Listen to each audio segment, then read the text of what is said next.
想要每一天都和你在一起，像一键开启追捕每一天更新的小甜剧，从第一季到永不结束的大结局。我想要每一集有个甜甜的你，我想要每一集加段甜甜的戏，像一段 MV， 一切铺垫都是为了甜蜜蜜。有龙卷风暴风雨不重要，那都不是主题。我想要有一段量身剪辑为你，你的调皮可爱被我无限放大，精准的捕捉到你的小情绪，跟随着你的脚步此起彼伏在梦里。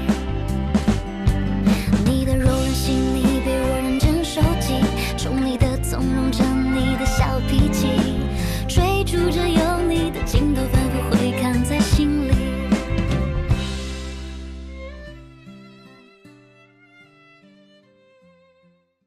治感冒、抗流感、家庭常备，莲花清瘟邀请您观看《爱的28定律》。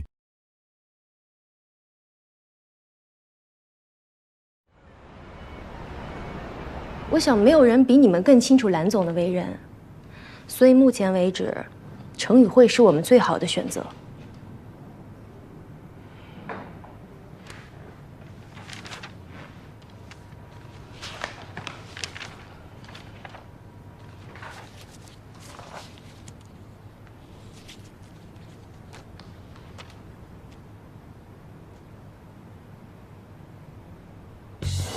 第一个问题，你们想请程宇慧成为谁的代理律师？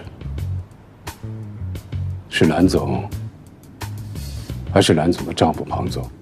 当然是我们两个。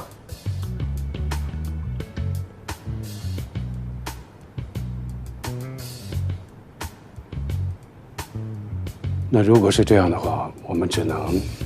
你要相信我，相信老庞，他不是外面传说的那样。我们洛威玉兰又不缺钱，我们为什么要骗人家的钱啊？一定是有人故意破坏洛威玉兰的名誉。蓝总，你别激动，冷静一下。这个问题先放在一边。第二个问题，您到底有没有参与洛威玉兰的实际运营？您别着急，您一定想好了回答我。我说的参与是指实际与洛威玉兰经营者的身份，签署合约，完成经营行为，了解财务运营状况，成为信贷主体。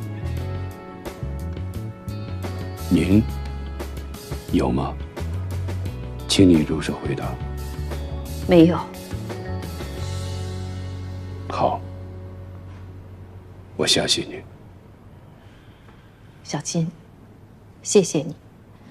你是第一个看着我的眼睛说相信我的人。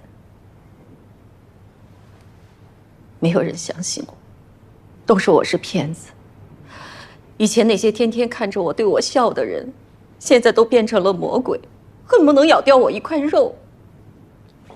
你不知道我这些天是怎么过的，有家也不敢回。幸亏有单平在，不然我真的可能会被逼死。蓝总，现在只是刚刚开始，以后的日子恐怕更糟糕。你想听一听我们对这个案子的看法吗？你说。蓝总，虽然你现在是被告人，但你并不是洛威玉兰的实际经营者，而且控方律师他也拿不出实际的证据来证明你是知情的，所以控方提出的诈骗、非法集资这些，在你这边罪名成立的可能性很小。但是您的丈夫却又是另外一回事了，而且因为他人在国外，这一点对他非常的不利，所以他罪名成立是大概率事件。大方、小谭，你们怎么看？集资诈骗罪是刑事罪，金额只要达到250万以上，就属于数额巨大。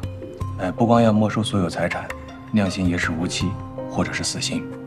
不是的，老庞不是诈骗犯，真的不是的。你别激动，别着急，法庭上一切都讲证据，法官也不会轻易判一个人死刑。姨妈，咱们听金律师把话说完。好。目前，洛威玉兰的实际经营者彭定芳，也就是您的丈夫，身在国外。如果他想要自证清白，最好的办法就是回国。接下来，我要问你第3个问题。你说，兰总，您能保证彭总会回来吗？会，一定会。如果没有这件事情发生，我们都已经说好了，我去国外2周看看儿子，然后他跟我一起回来。昨天他还打电话安慰我说让我别着急，他马上订机票，等他回来就没事了。您跟他通过电话？对呀，他每天都打电话问我这边的情况。你都跟他说了？是啊，不能说吗？哎，秦律师，不知道你什么感觉啊？反正这话听着怎么这么耳熟呢？秦律师，有什么话您就直说吧。接下来，我要告诉你最糟糕的事情。如果你的丈夫彭定芳罪名成立，而且他尽管外逃不回来，那么你将面对什么样的局面？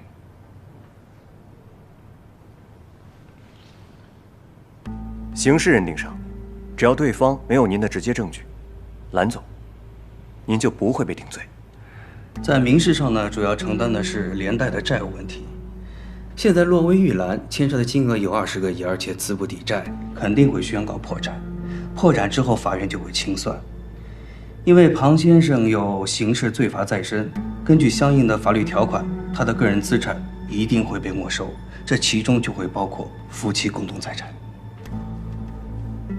您和您的丈夫结婚30年了，如果之前没有签订任何的婚前协议，那么你们夫妻名下共同的动产、不动产、存款、珠宝、债券、股票，甚至期权，都会资产清查，用作偿还债务。到时候，可能您名下玉兰集团股份也会保不住。那都起飞什么都没有了。如果真是那样，真是我姨父犯了法，我姨妈也不能替他背这个责任。单皮，姨妈，你不为自己想想，你也得为球球想啊。他现在刚读大一，1年40-50万的学费，还有以后，他怎么办呀？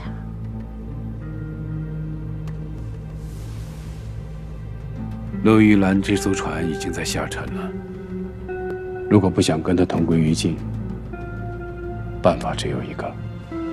什么办法？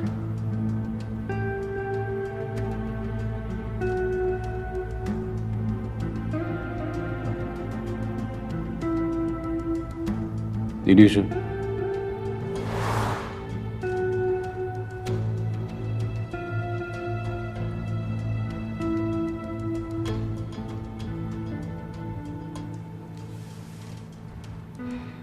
离婚？不行不行，绝对不可以的！姨妈，你别着急，我们得做好最坏的打算。不，这件事情没有什么好商量的，这不过是假设，是最坏的结果。我不要听，我们走，老庞马上就回来了，我不要听。姨妈，金律师，不好意思，我回去会跟我姨妈好好商量的。赵姐，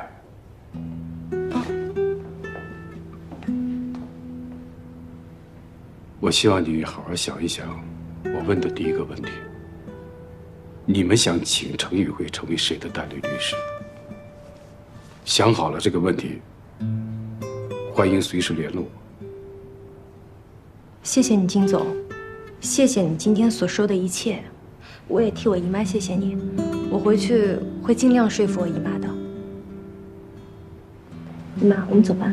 好，谢谢你，金律师。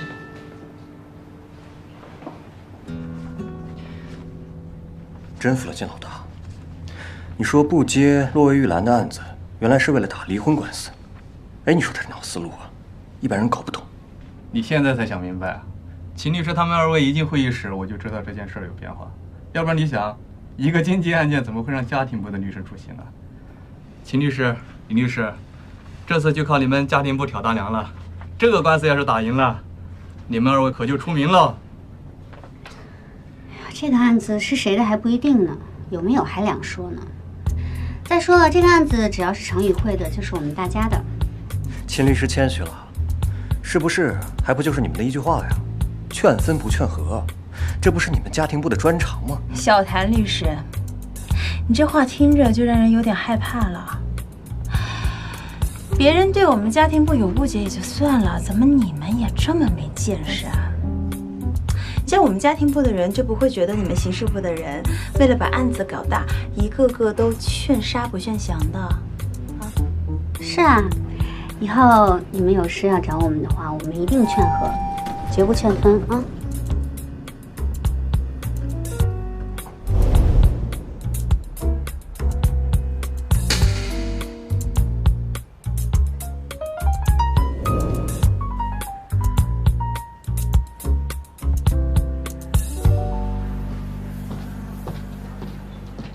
秦律师，我不知道你怎么想的啊，反正这个案子我是不会接的，难度又大，又吃力不讨好的，你觉得呢？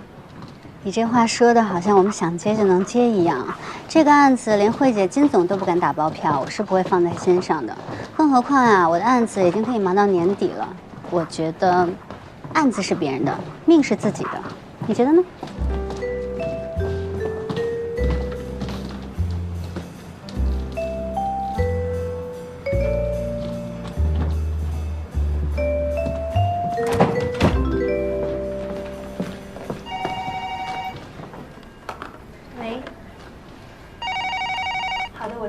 喂，好的，我知道了。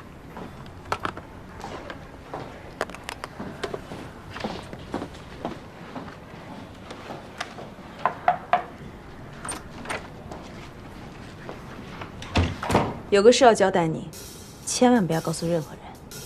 你呢，先把手头上的工作停一停。今天我让你提早下班，你去找到你新美公关的那个老熟人，打探一下蓝小婷个人资产状况。我知道，蓝总跟新美公关一直有业务上的往来，他们应该最清楚。行，秦律师，咱们这是接了蓝总的代理啦。谁说我们接了？不接就不能调查了吗？我懂了，实则虚之，虚则实之。优秀。这个地址你记一下吧。庞定方在国外的地址。赵小姐，如果方便，可否告诉我庞总在国外的地址？防人之心不可无。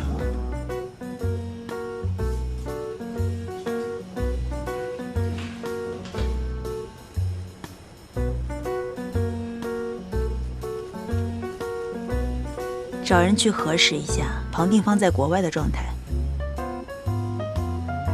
可以。这个事儿一定悄悄的，不能让。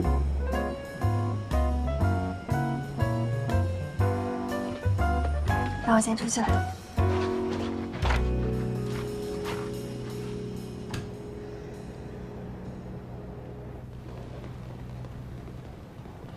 这个案子你不要参与了。你现在最重要的是进入企业部，目前只要保持不犯错误就行。这个案子是个烫手的山芋，慢跑反而对你不利。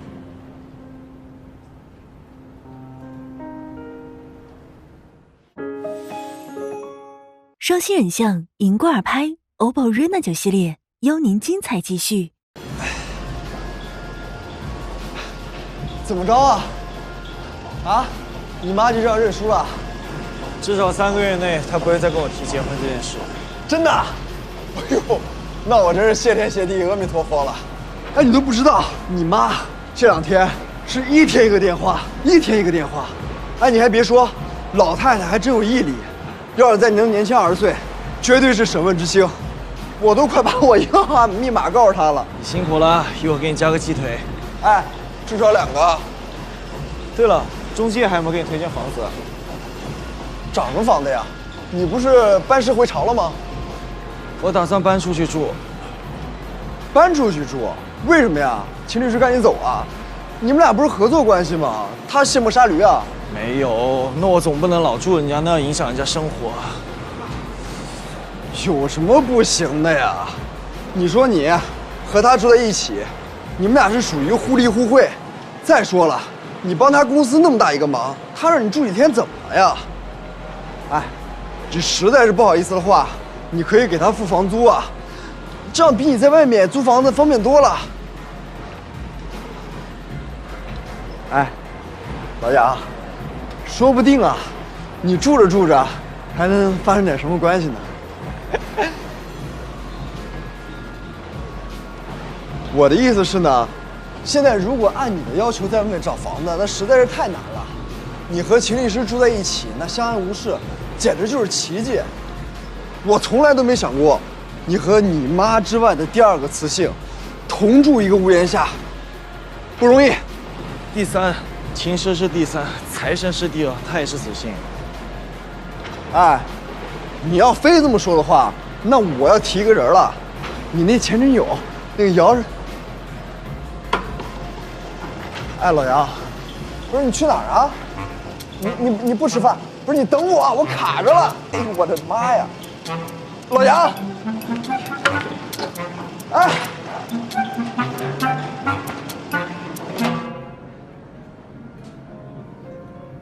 哎，你说这金总在会议上点我炮，到底什么意思啊？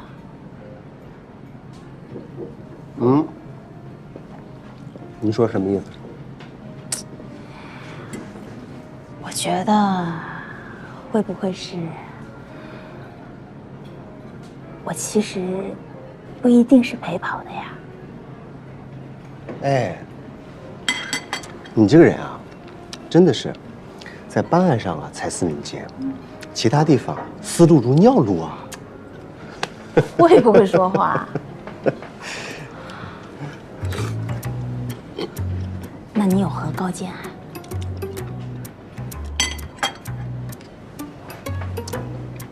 秦师，帮老板娘挽回了2500万的损失，那秦师在老板娘的眼里是什么？亲孩子呀，镶金边的，懂吧？那如果你的亲爹亲妈不让这个孩子去参与一个活动，理由是什么？没好处。不光没有好处啊，搞不好是要丢分的，懂吧？所以，你想想看，如果换的是你，你要高升企业部了，然后你还要回头去打那个官司难缠的婚姻部的这个离婚案，你觉得可能吗？那你这么说，我是彻底没戏了呗？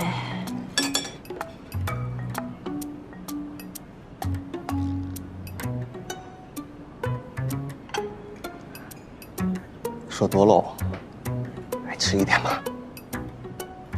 没胃口。你看看，你这个人就是这个样子。那下回不要让我请你哦，你请我好了。蛮贵的哦。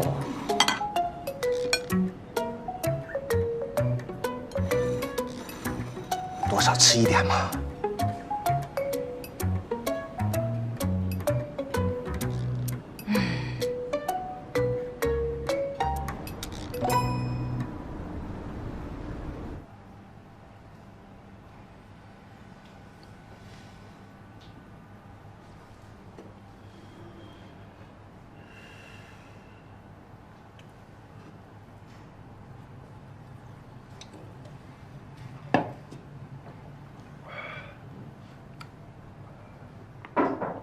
进来。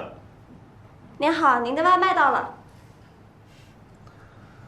没点外卖啊。陶律师，你确定你没点外卖吗？你说我多久没有见到我的大宝贝了？你还好意思说呢？还不是因为你工作太忙了，我都快忘了你长什么样了。还好我懂事儿，不然我早就傻过来了。嗯，你是天下最懂事的。那当然了。你什么时候下班？你来了就下班了。求生欲越来越强。那当然，你都上门了，我能没点觉悟吗？是不是？咱现在吃什么？你定。那回家煮火锅。OK， 走，我们去超市买点料。好。拜拜。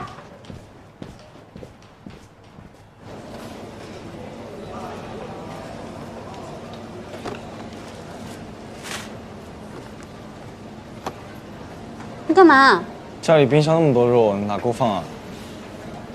这个切了烫火锅最好吃了。这是红肉。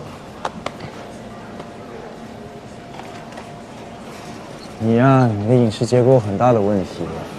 这红肉比例很高的，里面有大量的饱和脂肪酸，是导致众多心血管疾病的原因之一。而且吃肉本来就不利于身心健康，还是一种欲望的体现。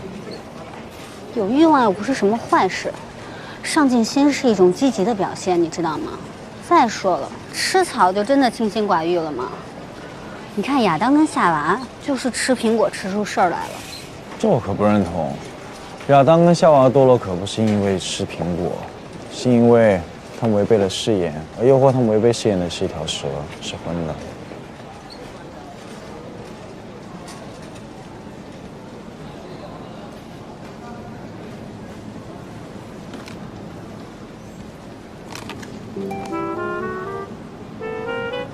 我一直喝这个牌子。这个打折啊，也是品牌。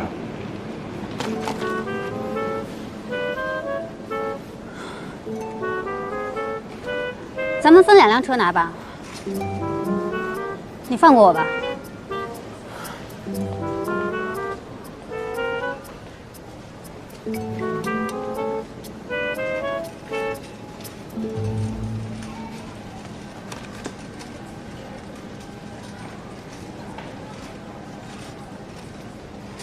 我问你，如果你是我的话，要争取蓝小婷那个案子吗？不会。为什么？因为唐总已经把利弊说得很清楚了，而且这个案子会很麻烦。怕麻烦就不会当律师了。我跟你说，其实我心里特别想争取这个案子，我倒不是为了想劝人离婚，但是以我的经验来看，庞定方这次肯定是有计划的出逃，而且做好一切准备了。你会不会太悲观了？人家太太在国内呢。这不是我悲观的问题，他这个时候真想保护他老婆，他就带着他一起逃了。这个时候把蓝总留在国内顶这么大一个雷，听不明白是吧？我慢慢说给你听。你们起诉洛薇玉兰的那个案子进展的怎么样了？什么时候开庭啊？法院已经立案了，但这个案子资料不少，开庭的时间估计不会太快。那胜诉的把握大不大？你什么时候突然对我的事儿这么感兴趣了？你们城与会不是铁定不参加洛薇玉兰的案子吗？这不就关心一下你的工作吗？少来！想知道什么？说。我就是跟别人打了个赌，你是代理律师，我当然赌你赢了。可是这庞定方不是在国外吗？这人一时半会儿也回不来，就算打赢了官司，执行不到财产，不也是白搭？谁说我们执行不到财产？只能说有难度。我们已经向法院申请了财产调查和财产保全。吃个羊肉卷。我也喜欢吃这个，就它了。好。财产调查跟财产保全是必须的，但是呢，蓝小婷已经退出了一线管理多年了，我怀疑她自己都不清楚自己家的资产，最坏的可能性就是全都变成了负资产。也就是说，房产被抵押了。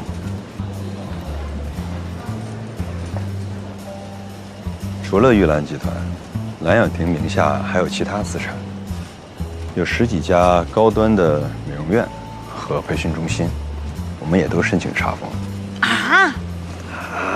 啊什么？查封啦？那当然了。最怕的就是查封。教育中心和美容院呢，从资产评估上来讲，都属于轻资产企业，一旦破产拍卖，根本不值钱。但是如果经营的话呢，就会有大量现金流。一旦查封，疫情恐慌的话，那就是死路一条。但我觉得吧，这都咎由自取。如果不是因为太贪心，又怎么会落到这种地步？但是难道人人都像你一样，每天吃鸡蛋西红柿，社会就会处处充满爱了吗？资本的天性就是逐利，人类社会发展成今天这样，不都是资本带进来的吗？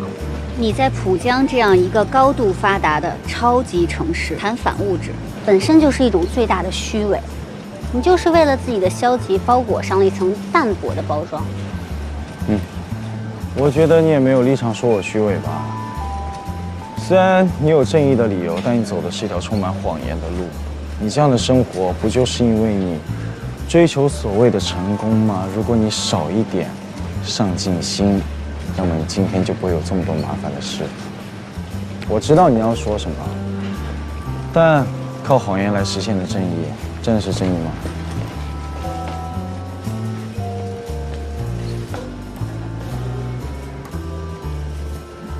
你击中我的要害了，我也要击中你的。房子找到了吗？马上。刚才问了我那么多问题，我也问你一个呗。蓝小婷是不是去城议会了？没有啊，没有。你知不知道你有一个习惯，每次撒谎的时候，同样的话都会重复很多次，好看。没有。胡说，没有。其实你不用保密了，蓝小婷呢已经找遍了浦江所有的律所，就没有一个律师可以给她做代理的。城议会呢当初又坚持不做控方律师，所以他去找你做辩方律师也是合情合理的。现在的情况呢，大家都在猜，是你们金总无意而为之，还是有意布的局？我们金总好像也没有答应要接蓝总的案子。再说他虽然聪明，但也没有那么深谋远虑。你们也太夸张了。宝贝，你做不做功课？你就是太天真了。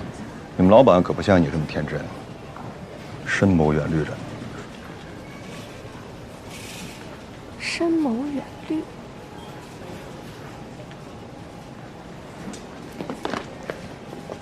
秦律师，好巧啊！你们也吃火锅啊？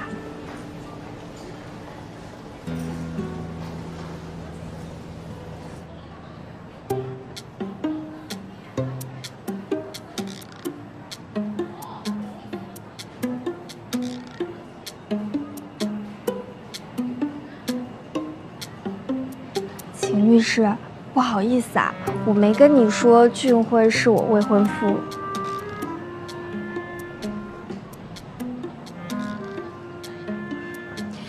公司也没有规定必须要上报所有的社会关系。既然陶律师是你的未婚夫，那西美公关的老总是我爸。吴律师，你真是太低调了。秦律师，我们的事儿你可千万别在律所说啊。有这么优秀的未婚夫，还怕别人知道吗？不是我们，就是我爸的事儿，你可一定要保密。对唐总也要保密啊。如果我是你，我就会大大方方说出来，这肯定是一个加分项，因为现在很多人都非常在意家境出身的，是吧，陶律师？好了，可以吃了。先别着急，我正在给你做一款世界上独一无二的酱料。那我等你一起。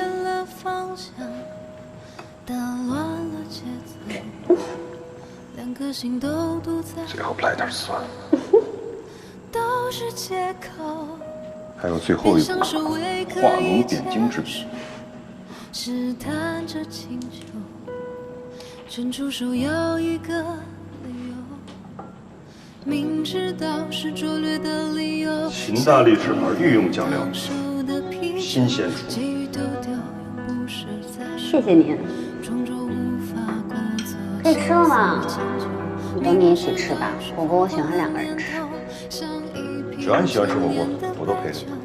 快尝尝，味道怎么样？来。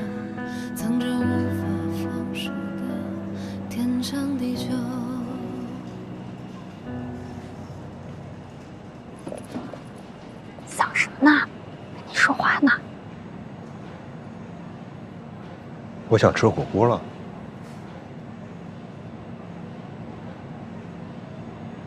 他想吃火锅。真的想吃火锅了。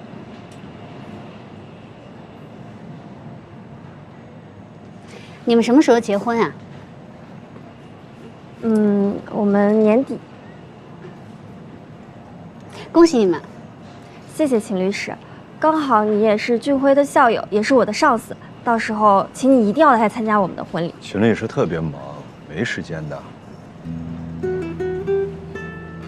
你怎么知道？真的。如果学长给我发请柬，我一定会来的。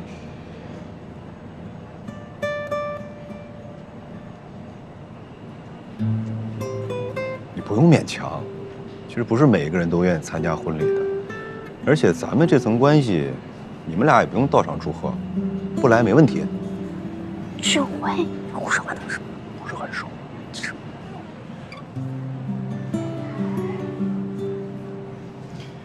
头律师，我特别欣赏你的说话方式。要是每个人都能像你这么说话的话，可以省掉很多不必要的社交。走吧，我们回家。哎，秦律师，既然你已经知道了我跟菲菲的关系，就以后麻烦你不要让菲菲来我这儿打探洛维玉兰的消息了。不是秦律师让我打听的。不是吗？不是。吴非虽然是你的未婚妻，但她也是我的下属，我只是给我的下属安排工作而已。不过我觉得你说的有道理，那吴非以后就不用负责这个工作了，免得你们之间产生不必要的矛盾。秦律师，你误会了，我们之间没有矛盾。谢谢你啊，秦律师，我觉得你的安排没问题。不客气。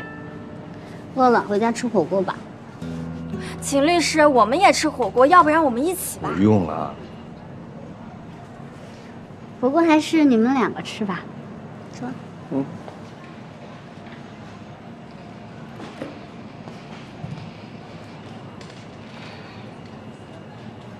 你干嘛呀？你一句话，我工作都没了。没了就没了呗，我养你。你不说了吗？律所的工作忙，上司又那么变态。我什么时候说的？可别瞎说。这下好了，我明天到了公司还得给人家赔笑脸。好不容易工作出点成就感，被你一句话全给我毁了。这不正好吗？不用赔笑脸，你们律所那么多高级律师呢，换一个上司不就完了吗？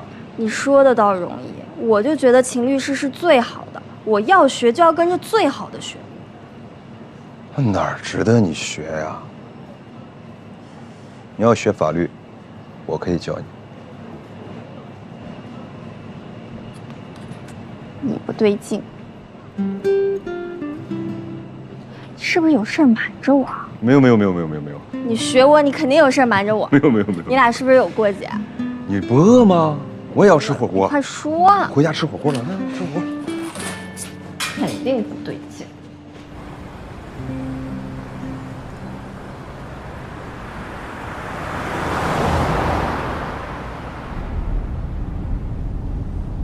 开得有点快，要不还是我来开吧。我觉得呢，人还是要想开一点的。虽然前男友要结婚了，他的女友又这么的年轻优秀，一定会对你造成一定的打击，但是你也不要太灰心嘛。你也很优秀啊，你现在不也是朝你自己想要的生活去过嘛，对不对？哎，旁边有车。不对。什么不对？罗威玉兰这个案子一定不顺利。陶俊辉这个人呀，胃不好，他只要碰上压力很大的事情，就会喝很多苏打水。我刚刚就注意到，他买了很多苏打水。而且他肯定早就知道吴飞在我手底下工作，所以吴飞提供的情报不一定可靠。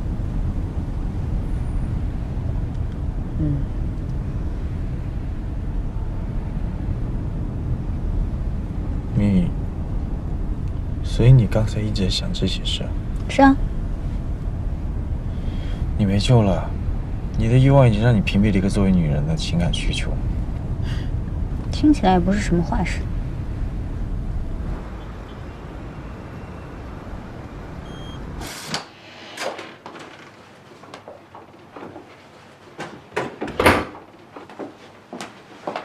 姨妈，我买了你最爱吃的海鲜粥。姨妈，我进来啦。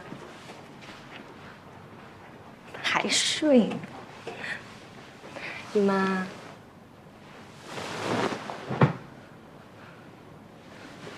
姨妈，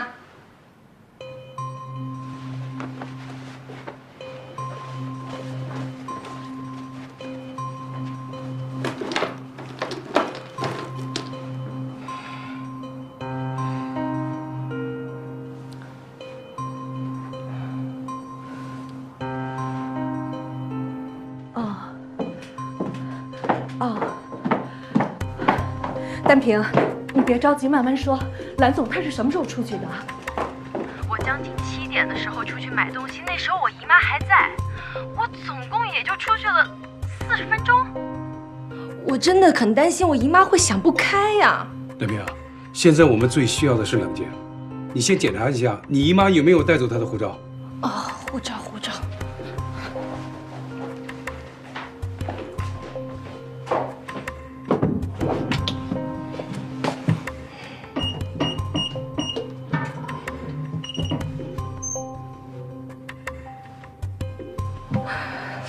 护照还在。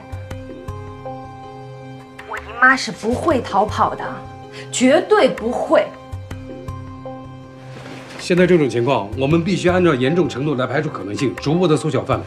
丹平，你先把蓝总的照片，还有他临走时的穿着告诉我，然后再列一下他有可能去的地方。你在酒店等着，我们马上就到。我去开车去。丹平，以我对你姨妈的了解，她不是一个软弱的人。你相信我，她能够取得今天这样的成就，不是靠运气，所以她不会轻易放弃的。啊，你等着我们。好，我在酒店等你们。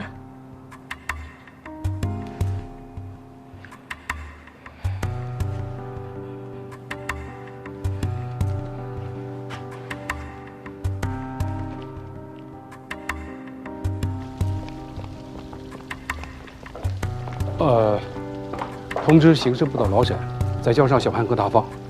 反正找人这种事儿，人越多越好。喂，老沈，我是唐一慧。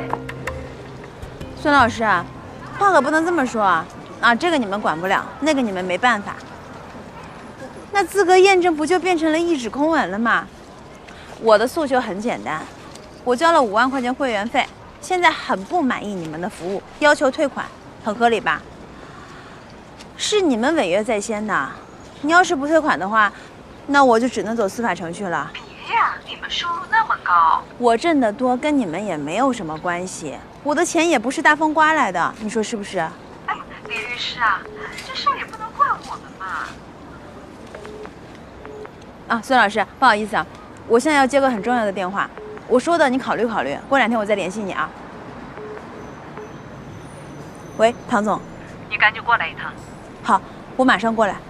你要是有帮手，也可以一起叫上，但一定要可靠，不要到处乱说话。我懂了，那一会儿见。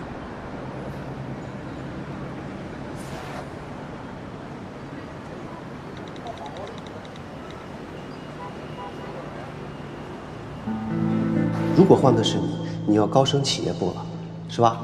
然后你还要回头去打那个官司难缠的婚姻部的这个离婚案，你觉得可能吗？我就不信，你能忍得住。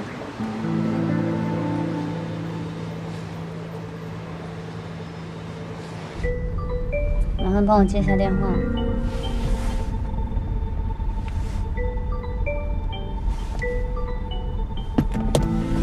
你在开车，什么事啊？蓝总失踪了。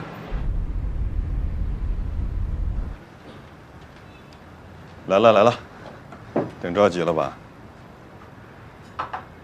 小心啊，别烫到手。来，我给你称。叔叔，你最近是不是压力有点大呀？我能有什么压力啊？我帮你称吧。我自己来。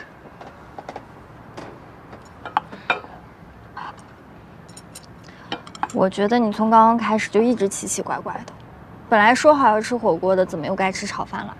你是不是对秦律师有意见啊？我对他能有什么意见啊？其实你不说我也知道。你又知道了？你害怕，你觉得跟他在一起有压力，对不对？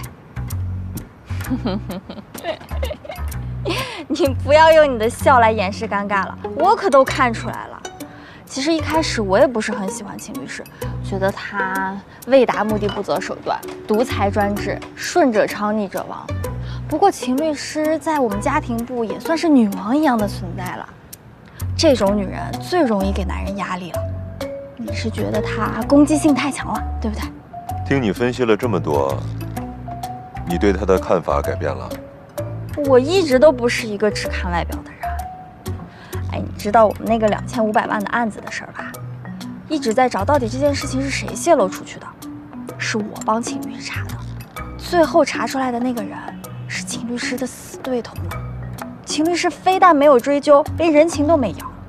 为什么？我当时也是这么问的。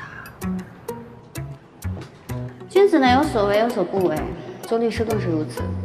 就算见惯了人性之恶，也不能丧失自己的底线，暗地里使绊子，不光明正大，演了也没意思。不管他有多少缺点，就光冲这一点，他就帅的没边儿了。他帅还是我帅？你跟他吃什么醋呀？你是醋王吗你？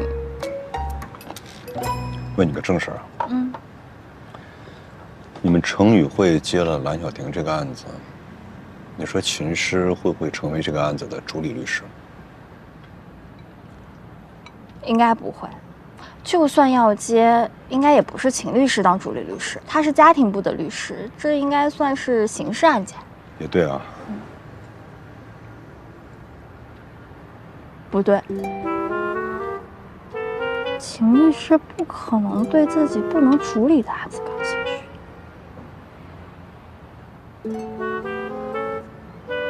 难道？你嘀咕什么呢？啊，没什么，没什么，没什么。29年销量领先，南孚聚能环邀您观看《爱的28定律》。